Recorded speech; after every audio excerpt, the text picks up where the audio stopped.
Ok, bonjour. Bienvenue encore, chers nouveaux bacheliers, élèves et étudiants. Nous allons continuer la vidéo de la dernière fois sur les questions-réponses. Si vous n'avez pas encore regardé la vidéo de la dernière fois, nous vous invitons à venir dans la chaîne Info Utile Kanam. Ensuite, vous venez dans Playlist. Une fois que vous êtes dans Playlist, vous prenez Orientation 2024 Bourse. Et après, vous venez cliquer ici sur cette vidéo. Donc là, on avait démarré une série de questions-réponses. C'est ce qu'on va continuer. La question 11, bon, on peut augmenter le zoom. Quelqu'un dit, qu'est-ce que vous me conseillez pour le métier de BTP? BTP, ça veut dire bâtiment travaux publics. Tout ce qui est construction, pont, route, chaussée, topographie, il y a beaucoup de sous-métiers et c'est un secteur porteur parce que les gens sont constamment en construction. Seulement, l'idéal, c'est d'avoir un bac scientifique.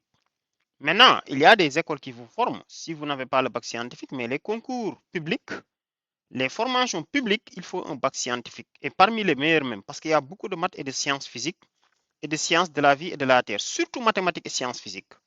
Donc, c'est ça. L'autre chose, Q12, il demande est-ce que le département espagnol est d'anglais? Warner, c'est sûr. Déjà, la première remarque que je donne, il faut penser à soigner le texte que vous écrivez. Vous êtes de nouveau bachelier, faites des phrases complètement correctes. Vous auriez dû demander, moi j'hésite entre le choix d'être orienté en espagnol ou en anglais. Est-ce que c'est sûr? Mais est-ce que c'est sûr? C'est par rapport à quoi? Vous voyez, c'est pas parce que tu fais espagnol ou que tu fais anglais que l'emploi est garanti.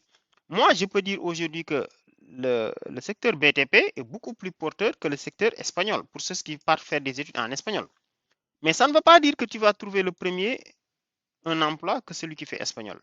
Celui qui fait espagnol, malgré que le secteur est saturé, il n'y a pas trop de recrutement parce qu'aujourd'hui, si tu vas à l'université, tu fais des études en espagnol. Qu'est-ce que tu peux faire? À part devenir prof d'espagnol, traducteur, peut-être tu peux virer dans le marketing, la communication, ainsi de suite. Anglais a beaucoup plus d'opportunités parce que c'est beaucoup plus demandé. L'autre chose, celui qui part dans BTP, il peut aller travailler comme technicien génie civil, comme technicien topographe, comme géomètre, comme ingénieur génie civil, comme ingénieur topographe, dans les laboratoires de sondage. Il peut même créer son propre entreprise de construction. Il peut travailler dans les entreprises de travaux publics, ainsi de suite. Il peut travailler dans l'administration, il peut travailler dans le privé, ainsi de suite.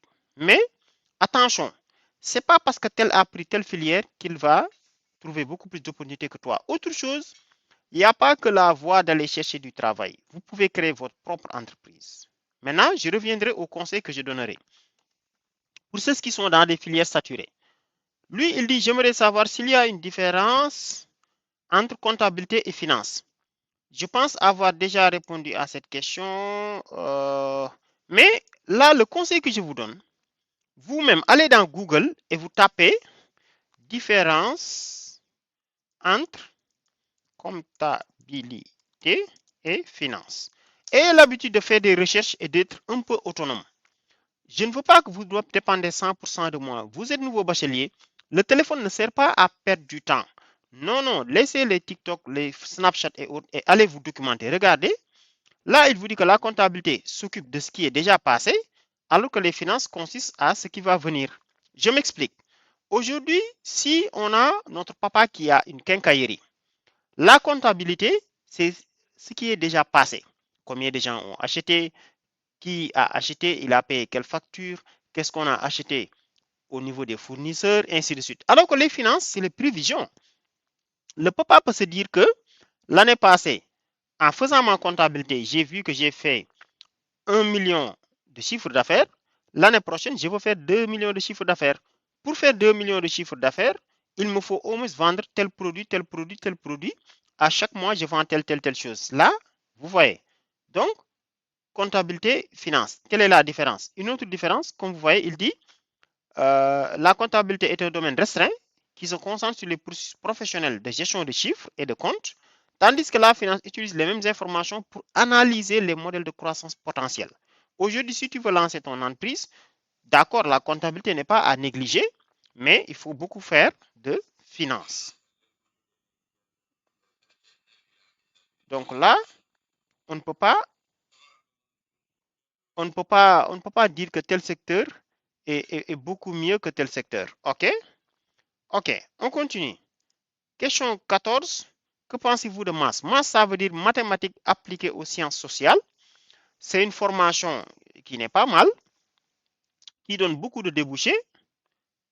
Tu peux aller après dans la comptabilité, dans le MIAGE, dans l'informatique, dans la gestion, dans les finances. Bon, c'est un peu transversal entre les sciences pures et les sciences sociales. C'est pourquoi on l'appelle maths appliquées aux sciences sociales. Bon, moi, j'ai fait MPI à l'université, mais il y avait une formation maths. Mais tout dépend de l'objectif. Qu'est-ce que tu veux devenir? Si tu me dis que moi, je veux être ingénieur génie civil, là, je te dirais, au lieu de faire maths, va faire MPI ou MAI. C'est beaucoup plus adapté. Si tu me dis maintenant, je veux être gestionnaire informatique, c'est diplômé de MIAGE ou faire les grandes écoles, là, je peux te dire, tu peux aller dans maths, ainsi de suite. Vous voyez, donc tout dépend de qui tu es. Si tu as le bac S1, moi, à la place de maths, je te conseillerais le MPI si tu veux devenir ingénieur génie électrique et autres. Mais si tu me dis, moi, j'ai le bac S2, je n'ai pas un niveau très, très élevé en maths, mais je voudrais aller dans les études financières et autres, donc tu vas aller dans maths. Donc, tu vas faire des cours en mathématiques, des cours en informatique, mais des cours en sciences sociales, un peu, économie, comptabilité, microéconomie, macroéconomie et autres, quoi. Vous voyez. Question 15.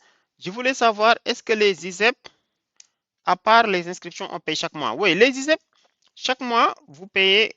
Non, vous ne payez pas par mois. Vous payez juste 90 000 une seule fois. Vous payez une seule fois 90 000 et vous vous inscrivez et puis c'est fini. OK? ISEP, c'est Institut supérieur d'enseignement professionnel qui a des anciennes épreuves du concours G15 Sénégal-Japon. Là, comme je le dis, allez sur le net, tapez anciennes épreuves. Bon, maintenant, c'est deux concours. Il y a G15 et Sénégal-Japon. Donc, je cherche le premier d'abord. Tu peux faire ancien sujet corrigé concours G15. Allez-y, faites vos recherches vous-même. Vous voyez, et il y a beaucoup de sites, de pages Facebook, de pages YouTube qui vous donnent ces informations-là. Donc là, nous, on vous montre la voie. Les anciennes épreuves sont là. Crème, Fastef, bon, je vois qu'il y a des étudiants qui le vendent aussi. Bon, moi, je vous conseille de l'acheter si vous avez les moyens parce qu'ils le vendent à 1000 francs, 2000 et ils regroupent beaucoup de concours. Ça, c'est pas mal. Ça, c'est un site, samabac.com, qui donne gratuitement ces concours-là. Vous voyez. Donc, tac, tac, tac, c'est où? Bon, là, c'est des spams maintenant. Il ne faut pas cliquer ici. Hein. Regardons où est-ce qu'ils ont mis ça. C'est pas ici, hein. Ça, c'est un spam. C'est pas que là, vous allez télécharger ça là-bas. C'est vrai que là, ils ont parlé de concours, mais moi, je ne vois pas où est-ce qu'ils ont mis ça. Je ne vois pas où est-ce qu'on peut le télécharger ici. Ah, épreuve concours. Bon. Les sites là aussi, à cause des publicités, ils font beaucoup de spam, mais vous voyez. Bon, de toute façon, vous pouvez faire des recherches à partir d'ici. Vous pouvez rechercher G15. Et là, toutes les informations sur G15 vont sortir. Ancienne épreuve concours G15. Oui, vous voyez. Donc, vous tapez une fois dans le site et vous tapez épreuve concours. Voilà, ils ont dit ça, mais moi, je ne vois pas les concours. Je vois d'autres concours, quoi, mais je ne vois pas G15. Ou bien il faut faire de la recherche, ainsi de suite. Qui peut me dire c'est quoi la sociologie? Est-ce que c'est une bonne filière? Qu'est-ce qu'on peut devenir avec la sociologie? La réponse est là. Quand tu fais des études en sociologie, tu peux devenir chercheur en sciences sociales, enseignant-chercheur à l'université, consultant en développement social, chargé des études dans les ONG, analyste politique, médiateur social, chargé de communication sociale, expert des enquêtes sociales, coordinateur de programme communautaire, conseiller en insertion professionnelle, ce que je suis en train de faire. Mais je n'ai pas fait sociologie. Moi, je l'ai appris dans le tas, spécialiste en résolution de conflits, ainsi de suite. Cependant, j'avoue que c'est une filière un peu saturée au Sénégal. Donc, si tu fais des études en sociologie, il faudra que tu anticipes. Par exemple, je donne un exemple. Si tu dis que tu veux être conseiller en insertion professionnelle, il y a un concours que tu peux faire. Donc, c'est le concours, comment ça s'appelle encore, pour devenir psychologue conseiller. Vous voyez. Et tout ça, il faudra se préparer trop tôt, surtout anticiper. OK? Après, qui 18, quels sont les métiers que nous pourrons pair avec la science juridique. J'aurais répondu la dernière fois. Science juridique, vous pouvez faire tout ça, avocat, magistrat, fiscaliste, ainsi de suite. Vous pouvez faire le concours barreau, qui est très serré, de même que le concours ENA. Science juridique aussi, c'est un peu ça la difficulté. C'est un secteur saturé parce que ces concours-là, pour 20 postes, souvent c'est des milliers ou des millions de personnes qui le font. Mais, comme je dis, vous pouvez commencer votre propre voie dans l'entrepreneuriat. Vous pouvez commencer votre propre voie dans l'entrepreneuriat parce que il y a un schéma sur lequel on l'avait déjà montré plusieurs fois. Je ne sais plus c'est où, mais je vais vous le montrer après. Sachez qu'il y a 4 possibilités pour aller dans le monde professionnel. Vous pouvez aller chercher du travail, mais vous pouvez aussi vous spécialiser dans le freelance ou l'entrepreneuriat. Est-ce que je peux commencer des études au Sénégal puis les continuer à l'étranger? Oui, bien sûr. Tu peux bien continuer tes études au Sénégal et les continuer à l'étranger. Mais cependant, si les informations ne changent pas, moi, l'information que j'ai France, il te faut au moins 3 millions. Canada, États-Unis, environ 8 millions. Et deuxième chose, il te faut d'abord une préinscription. Il faut qu'on t'accepte là-bas. Préinscription. Bon, même s'il y a des cas exceptionnels où ça ne se pose pas, mais il te faut une préinscription. Ensuite, de l'argent dans un compte. Vous voyez? Après, quelqu'un qui va t'accueillir là-bas. Et après, tu déposes le visa. Si c'est accepté maintenant, tu achètes ton billet et tu pars. Mais c'est pas évident. Moi, personnellement, bon, je ne recommande pas trop aux nouveaux bacheliers de chercher coûte que coûte à voyager. Il faut rester au pays. C'est à nous de développer notre continent. Si tout le monde voyage, qui restera pour développer nos pays? Souvent, aujourd'hui, tu pars faire des études au Canada.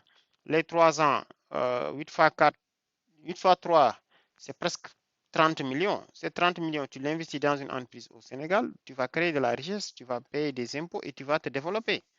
Bon, bref. Alors que là, tu termines les études, tu as juste une licence. OK.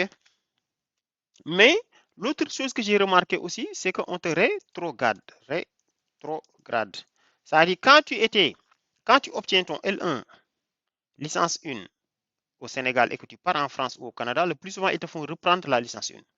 Je connais même des gens qui ont obtenu leur licence 3, ils ont démarré le master 1, mais quand ils sont retournés en France, on les a retournés en licence 2.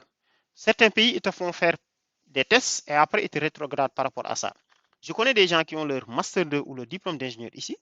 Ils sont partis s'inscrire pour faire des études sur 3 ans. Maintenant, vous pouvez partir pour des spécialisations, mais le phobie de l'étranger, je vous invite à l'enlever, quoi. Donc, Sénégal, France, Canada, bon, d'accord.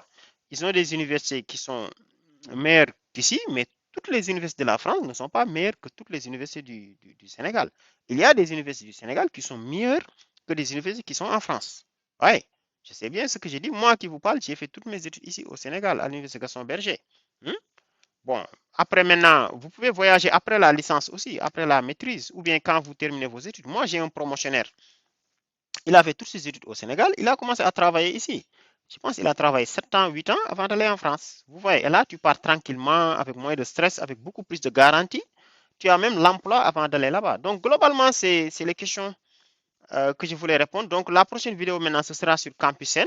Donc, abonnez-vous si ce n'est pas encore fait à notre chaîne Info Utile Jëm Kanam. Et surtout, ce qu'on vous demande, partagez cette vidéo à tous les bacheliers que vous connaissez. Donc, ici, vous verrez beaucoup d'informations sur l'entrepreneuriat, l'investissement, les orientations scolaires professionnelles, énormément de choses. Partagez cette vidéo. Donc, sur ce, on vous dit bye, à la prochaine.